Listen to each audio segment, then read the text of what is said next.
Pang ilang movie mo na itong Red Flag? Hindi ko pa alam. Maglagpas 10 na po eh. Parang 14? Pero nangangarap ka din makatawid sa mainstream. Syempre po. Pangarap ko po mag-mainstream talaga. Di ba nga marami na rin po siguro or baka di niyo po matandaan na nagsagot na po ako sa press na hindi ko po talaga gusto mag-artista. Gusto ko po maging model, like fashion show, gano'n, sa mga runways, gusto ko maging isang model.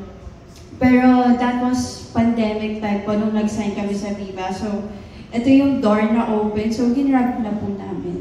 And gagamitin ko na lang po as stepping stone itong showbiz, itong Viva, para, baka next time, nasa runway na ako.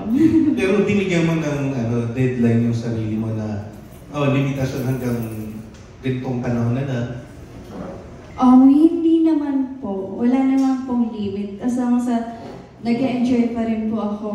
And kasama ko naman yung mga kapatid ko, so wala naman pong problema. Thank you. Thank you.